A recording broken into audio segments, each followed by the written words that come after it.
Alex. I'm one of the co-founders and CEO at Truewind. Matt already did a great job introducing the company, so I'll kind of gloss over that. That we're a Series A startup, raised 17 million across 2 venture financing rounds, working with mid-market, large accounting teams, as well as large accounting firms. Think like Eisner Amper, the top 100 accounting firms.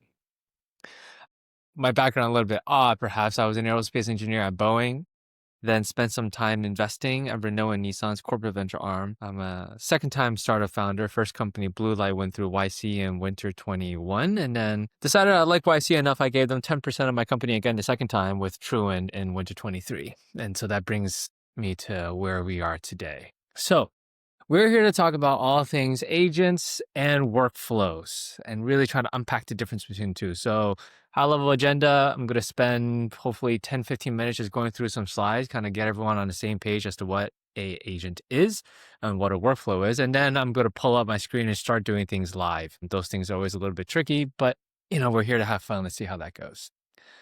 Okay, so there are 3 types of AI in terms of how we would apply it. The first one you know very well, which is LLM. So I'm going to gloss over this pretty quickly with large language models.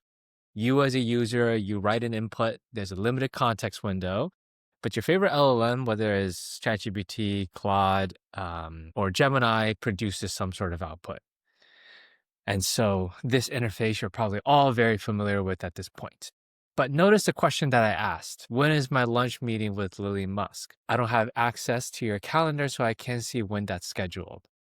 I pull up this example to show a limitation in this technology, that despite the fact it's trained on vast amounts of data, these LLMs have limited knowledge of proprietary information, so personal data, internal company records. They can't do anything here unless you provide them with more information. So this brings us to an AI workflow. This is very simple. If I connect my LLM to my Google Calendar, now it can tell me that my lunch meeting is at 1 p.m. But if I ask, what's the weather like that day, it's going to fail because it doesn't have access to the weather. It doesn't have access to real-time or forward-looking weather. So what do? I need to connect it to the weather app. And then it's able to tell me that it's going to be 80 degrees Fahrenheit tomorrow during that meeting. So an AI workflow is a path-dependent control logic. And you can imagine that we can just connect infinitely, like an infinite number of applications to it. And it's going to be able to, we can string together whatever workflow we want. So Alex, I'm going to interrupt you here. So my first question is, how easy is it to connect these? And if we're going to go through that later, we can see that later. So connecting your calendar versus a weather app, how easy is that overall? Depends on the app. There are some that are very easy, like with Google Sheets, you can connect it with on the order of 3 to 4 clicks. But if you try to do a Google Drive, then there's actually a little bit more setup. And if you're trying to connect to QBO, you can get it done within an hour, but it's gonna be cognitively a focused hour to get your QBO connected. And so I'm guessing you can leverage the LLM to help you with those instructions and get all that connected. I assume it's roughly that easy. There's a degree of that, yes. In one of the examples we'll pull up later, they have like this Ask AI assistant on the right menu bar, which is basically like everything broke down. Normally they would just give you instructions, but now you have an agent that you can work with to go debug the connection issue. Okay, cool. So how do you feel about connecting things in general to AI? So the weather app, I wouldn't care, right? There's no proprietary personal information in the weather app, but now I'm feeling a little queasy connecting my calendar to AI. So how do you think about that? I think this comes down to a matter of personal comfort. I mean, if you think about how we've gotten comfortable with technology in the US and when it comes to data privacy, that matters to us. But then if you go overseas to other countries like in China, they share their data very freely to these application tools as long as these tools continue producing new and better experiences for us. So I think this does come down to a matter of personal comfort, personal preference. In my case, I feel very comfortable connecting a lot of my systems to AI, but at the same time, I pay for a higher tier of AI, and I do set the setting to not train the AI model on my data when I'm using it. So I have that personal boundary, but if you were to ask me would I ever consider turning off that switch, yeah, I think personally I would be. And it's amazing if you think about back to our first session, every single question was about like, I want to use this, but I can't put my financials in there and I don't feel comfortable. And we have these policies. But I feel like we've moved almost similar to like when it was like putting something in the cloud. Like you would have never put your financials into the cloud, right? It's like I can't give that to AWS or Google. But now I think these LLMs are sort of becoming the new cloud. And I think it's amazing to see how quickly people's comfort has become with it because I think it's clear that if you're not doing it, you're going to be left behind. And so it's that risk reward. But I think people have gotten much more comfortable that with the settings, and Alex has gone through that before, I think, for us. So Yeah. kind of cool. Yeah, good point. Thanks, fellas. Okay, so that took just a few minutes to cover the basics on workflows, but let's go through an example. Just we're all visual learners. We want to see what this looks like. I will go through some finance and accounting examples at the end, but this one is on building a social media assistant. This is a workflow, is rigidly defined by me in advance. If something breaks, it can't move past it. It's just like something broke here. I don't know how to finish the rest of the workflow. And so this is one of the limitations of workflows. And Alex, before we get too far in, the system you're in now is called this software or this AI tool. So this tool is called Make, make.com. I do wonder how much they paid for that domain. And are you in the tool now, or is this a screenshot of you of the tool? Oh, this is a video, or this Okay. is a screenshot. The next several are going to be slides and video recordings. You'll know when I pull up, the live thing because you'll But see my folks can Chrome use browser. this tool today for free. Make. 100%. That's right. I'm going to introduce you to Make, which is through these screenshots and videos here. And then the next tool is N8N, the letter N, the number 8, followed by the letter N again. That one I'm going to do live towards the second half of this call. And yeah, these are tools that you can sign up for today. NAN has a 14-day free trial with more credits than you'll probably know what to do with. And there are endless YouTube videos to educate you on how to do certain things. Like you want to hook up your Google Drive with invoices. You want to hook up a Google Sheet with information. You want to spit it out into an email. Those are all things that you can start doing this afternoon. Okay, so let me get my mouse. Where am I? So this is an example of creating a social media post workflow from news articles. So the first thing we connect to is our Google Sheets. We're going to compile our news articles here. Here, I'm only showing one link for simplicity, but you can imagine as you're preparing social media posts, you just add a bunch of links to this sheet, stuff that you've read, things you found interesting. The second step is we hook it up to Perplexity. This is my choice of a summarization engine. And then we have to add a router here because I need to send it to 3 different locations. Why 3? Well, in one case, I want to write an Instagram post and have it posted directly. In the second case, I want to have it sent as an email to me so I can go read that copy. And in the third, using Anthropic, I want to send it directly as a post in LinkedIn. And I want to have this trigger daily. So I want to have you kind of picture what this might look like. Throughout the afternoon, I just start adding a bunch of links into,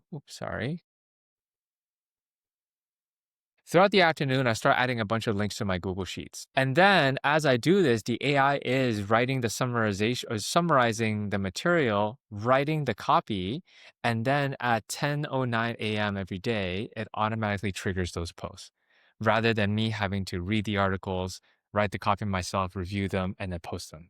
So hours of work that I would have previously been doing now gets executed by itself with this rigidly defined but powerful workflow that I built. And so And Alex, that workflow spits out the final version. And do you in this case, do you get to review this before it posts, or you're just assuming I've done this workflow before, I like how it summarizes, I'm just gonna let it all run on its own and my only feed in is these articles I find interesting. the latter, I just have this go live right away. And so what you're seeing here, okay, what's going to get to the writing the copy part, right, with OpenAI and Anthropic. This next video, it's going to go a little bit fast, but you're going to see I can connect to my Instagram account. Here, I can connect my email account. And then lastly, I can connect my LinkedIn account as well. And so the intention here is just to have it go live directly. Yes, I could create a workflow where I can review the copy in the middle. And I think it's a natural state where we are today. But more and more, we're just seeing things get pushed directly to the final outcome because that's ultimately the end state with AI. If I add a review step, basically I'm just changing my work from doing to reviewing, which is fine, but it's cognitively just as heavy to do the review work. I mean, Scott, that's why at your firm, you have senior accountants and controllers doing review work, but That's a full-time job, a more expensive job. So that's bare bones what a workflow will look like. And in this case is an overview of testing the entire workflow, the Google file, the summarization, routing to the 3 different LLMs. And let's say once this runs, in this case, I'm actually asking it to produce a image as well to go with the copy. But if I don't like the final output, then I need to go back and rewrite that prompt. This trial and error iteration is done by me, a human. That's what makes this a workflow. It doesn't iterate on itself. It just gives you one output. Then I have to go back and go make those changes. And so that basically covers it all for workflows. Now let's move on to what AI agents look like. Give a quick pause here. Any questions from the group? Matt, you seeing any hand raises?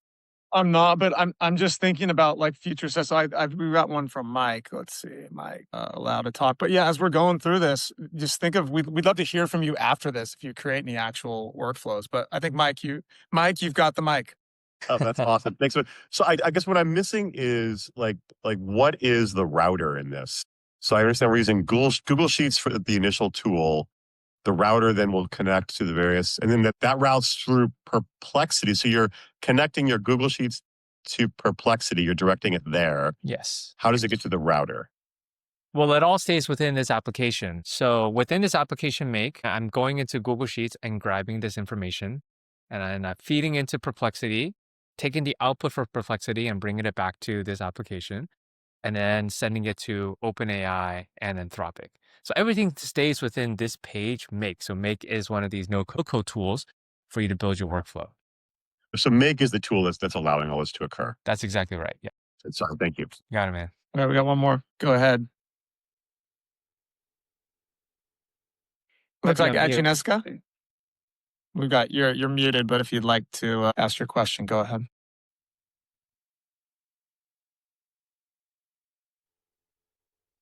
Maybe not, huh? We'll have to come back to her. Yeah, we'll come back to it if you'd like to read. We got a hand up from Ben. Oh, we got one more. We got Ben. Go ahead, Ben. What is the role that Perplexity plays here? The goal of Perplexity here is to summarize the articles that I put into Google Sheets. And there's several tools you can choose here in terms of why I like Perplexity. I'm a daily user of Perplexity, and I found it to be effective in what it does. So it's summarizing the links that I put into Google Sheets. Like, why couldn't you just go from Sheets right to ChatGPT? Why do you need the Perplexity step? You could, but I found Perplexity to do a better job of summarizing the information. And so this is just me having played around with these different tools. And yeah, I could just send it from Google Sheets directly into OpenAI and it produces a certain copy. But then I've experimented with this and I put Perplexity in the middle and I thought, oh, after I put this here, it summarizes in this way. And then the output that OpenAI created for me is more aligned with the kind of material that I want to put on social media. So there's a lot of experimentation, trial and error to get to the outcome that you want. You stylistically, Perplexity, you like how it summarizes, but then you like how ChatGPT and Anthropic write those. That's exactly it. That's right. Okay, cool. Thanks, man. We got one Should more. we do one more before we continue? And yeah, Matt, you run the show. Let's go with Joan real quick. Oh, shoot. Sorry, Joan. Let's see. There we go. Joan, go ahead.